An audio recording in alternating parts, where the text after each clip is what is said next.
कहते हैं कि अगर कोई इंसान कार्य करता है, किसी तरह का काम करता है, उस काम के अंदर डिफेक्ट आ जाए और उसमें कमियां आ जाए, उसका कोई साथ न दे तो इंसान क्या करेगा?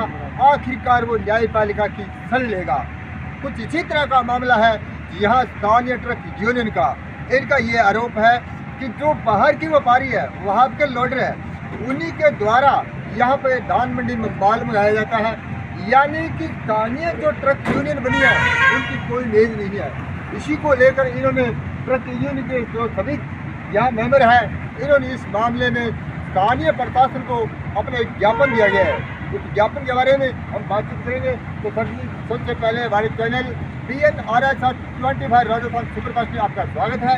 और आप हमें ये बताइए कि आपकी ये मूल समस्या कब से शुरू हुई और इसका मूल वजह क्या है? मैं जनता ट्रक यूनियन टिप्पी का प्रधान हूँ, रविंद्र दानिया। हमारी मेन समस्या ये है जी, यहाँ पे जो ट्रैक्टर वाले जो हैं वो अपनी मनमानी व्यापारी भी कर रहे हैं और उसके अंदर हम ट्रक के अंदर 20 टन माल डाल के ले जा रहे हैं और वो ट्रैक्टरों के अंदर 20-20 टन माल ट्राले में भर के ले जा रहे हैं। जबकि हमारे पास ये सुप्रीम कोर्ट का निर्णय है, ट्रैक्टर सिर्फ खेती के काम में काम आए। सभी व्यापारी जो है वो ट्रैक्टर भरवा रहे हैं, ट्रक हमारे भरवा नहीं रहे। जबकि कोरोना कोविड के बाद में ट्रक वालों के पास तो वैसे ही बेरोजगार हुए बैठे हैं। सभी गरीब आदमी है, ट्रक यूनियन में फाइनेंस पे ट्रक ले रखे हैं, सभी ने किस्तें भर नहीं रहे। पिछले सीजन में मेरे 4-5 ट्रक जो है फाइनेंस वाले पकड़ के ले गए। अब मेन समस्या रोटी का है सर। अब हमें माल नहीं मिल रहा। अब आप धान मंडी में जाके देखो, आप तंदूर वाली पीर कमड़िया, मेरी बात सुनो, बसी, यहाँ जाके देखो, हर जगह आज 10-10 ट्रैक्टर भर रहे हैं और जिनके अंदर ओवरलोड से ओवरलोड माल दिया जाया जा रहा है। इस वजह से कल मैं SDM साहब के पास एक दिन आगे भी जाके आया हूँ। साहब ने कहा भी आप ज्ञापन दो। कल मैं जाके ज्ञापन दे गया हूँ साहब को भी, और एक दिन आगे हम गए हैं DTO साहब और RTO साहब को भी हम ज्ञापन दे के आए हैं। अब मेन समस्या यही है हमारी, अब ट्रकों को माल नहीं दिया जा रहा और माल जो है ट्रैक्टरों पे हरियाणा ले जाया जा रहा है। जबकि चीका और टुहाना इतनी दूर तक जो माल है वो ट्रैक्टरों पे जा रहा है। आप जब मर्जी आके यहाँ ट्राई करो सरिया में। ये समस्या कब से आ रही है? ये समस्या करीब कई साल से आ रही। वैसे तो अब मेन समस्या इन 2 सालों में ये ज़्यादा हो गई है सर। आगे बातचीत करते हैं, एक अन्य सचिवालय से बात करें। हाँ सर जी, आप ये बताइए, इस मामले में जो विवाद बना हुआ है, इस मामले में प्रशासन का क्या रवैया है और आपकी क्या विचारधारा है? आपको क्या लगता है? सर, हमने काफ़ी आज से 2 हफ्ते पहले एक ट्रक और सिक्योरिटी की मीटिंग बिठाई और उसमें व्यापारियों को साथ लिया और हमने उनसे चर्चा की कि हमारे जो वाहन है वो खड़े हैं और आप बाहर से लाके ट्रैक्टर भरा रहे हो यहाँ के, जो कि कन्वेंशनल वाहन है, जो किसानों के काम आता है। लेकिन ओवरलोड जो 2 टेरा डबल टेरा ट्राला है, जो ट्रक 10 ट्रक का पास है, तो उसमें 200 कुंटल माल आता है और 200 कुंटल माल ट्रैक्टर लेके जाता है और हम सालाना हर साल लाख रुपए टैक्स देते हैं, फिर भी आज हमारे ट्रक खड़े हैं। हमने इस बारे में DTO साहब से अवगत करवाया और जिला कलेक्टर साहब को अवगत करवाया और आश्वासन दिया उन्होंने। 2 दिन आज से 1 हफ्ता पहले ट्रैक्टरों को फटकार लगाई, लेकिन वही हाल हमारा दोबारा है। और हमने यहाँ हनुमानगढ़ जिला एसोसिएशन प्रशासन, जो कि हमारा हेडक्वार्टर जिला हनुमानगढ़ है, जिनसे हमें एसोसिएशन से हमने बात की और उनसे बैठक की।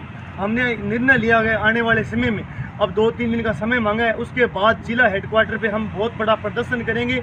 उसकी जिम्मेदारी यहाँ के DTO साहब, जिला कलेक्टर की होगी। और जो कि ओवरलोड वाहन है वो DTO साहब अनदेखी कर रहे हैं, जो कि लगातार 8 बजे से लेकर रात की 12 बजे तक लगातार चल रहे हैं, जिसके ओवरलोडिंग के कारण पूरी बैठ की गई है और हमारे को भी बहुत ज़्यादा नुकसान हो रहा है। तो हमने एसोसिएशन से मीटिंग करके हनुमानगढ़ जिला एसोसिएशन पूरी ऑपरेटर हनुमानगढ़ जिले के तमाम रूप से हनुमानगढ़ को ब्लॉक करने का काम करेंगे। अगर 2 दिन तक हमारी मांगें नहीं मानी जाएगी तो जनता ट्रक यूनियन टीवी पूर्व प्रधान सुशील खान। ट्रक यूनियन के द्वारा ये मांग की जा रही है कि उनकी इमेज दिनों दिन घटती जा रही है। कहने का मतलब ये है, अगर सरकार को ये नियम बनाना था तो इनका नियम का पालन क्यों नहीं कर रही? क्या सरकार नहीं करवा रही? क्या स्थानीय राजनेता करवा रहे? नहीं करवा रहे? इस मामले आगे एक और सबसे हम बात करते हैं, ये बताएंगे सर जी, इस मामले में आपका क्या कहना है और आने वाले भविष्य के अंदर इसकी रूपरेखा किस तरह आप तैयार करो जिससे आपकी हर एक इच्छा पूरी हो सके? सबसे पहले तो आपके चैनल वालों को धन्यवाद देना चाहता हूँ जो हमारे बीच में आए और जिन्होंने हमारे बीच में ये हमारी समस्या को सुनने का प्रयास किया। और जितनी भी आपसे समस्या भाई लोगों ने बताया वो सही है। अगर कमर्शियल वाहन ही ढुलाई का काम कर सकते हैं, जो ट्रैक्टर ट्राली वो तो जिम्मेदार का गादा बलता है, तो उससे कमर्शियल का वाहन काम नहीं कर सकते, ढुलाई का काम नहीं कर सकते। वो फिर भी प्रशासन की अनदेखी, अनलिमिटेड ऑन ओवरलोड 200 क्विंटल पर ट्रैक्टर ट्राली में वजन लेके जा रहे हैं, जिससे बड़ी हानि हो सकती है। हानि का कारण क्या है? उसके कोई पावर ब्रेक नहीं है, कभी भी कोई बड़ा हादसा हो सकता है। आजकल एक एक परिवार का एक एक बच्चा है, कभी कोई दुर्घटना में लपेट में आ सकता है। इसके लिए प्रशासन को भी हमने सचेत करवाया, लेकिन हमारी सुनवाई नहीं हुई। हमारे को अब आश्वासन दिया है, एसडीएम साहब जी को ज्ञापन दिया, उन्होंने भी कहा कल तक हो जाएगा, पर अभी तक हुआ नहीं। दूसरा नंबर, जो हमारी उपज मंडी है उसको बहुत बड़ा चूना लग रहा है। जो यहाँ से टैक्स बिना टैक्स पेड व्यापारी माल निकाल रहे हैं, इससे हमारे ग्रामीण क्षेत्रों को भी नुकसान है, जो मनमानी से भाव में खरीद लेते हैं, जिम्मेदार को लूट लेते हैं। तो इस समस्या का समाधान प्रशासन को करना चाहिए और इसको अनदेखा नहीं करना चाहिए। धन्यवाद। प्रशासन का ये आरोप है कि जो जिनको ये मान्यता भी नहीं, उनसे ट्रक के या ओवरलोडिंग क्यों करवा रहे हैं। इसके अलावा इनकी ये भी मांग है, इनकी मांग जायज़ है कि ओवरलोड माल अगर भर के जाएगा वहाँ पे दुर्घटना हो जाती है, उसका आखिर जिम्मेवार प्रशासन होगा या उसको चालक दल का होगा। ये तो भविष्य के गर्भ में कि ये मामला कहाँ तक जाएगा। लेकिन आप देख रहे हैं हमारे channel BNR 24 Rajasthan superfast, cameraman Rajesh Gudara के साथ में पुरखा भाटीवाला, हनुमानगढ़। धन्यवाद।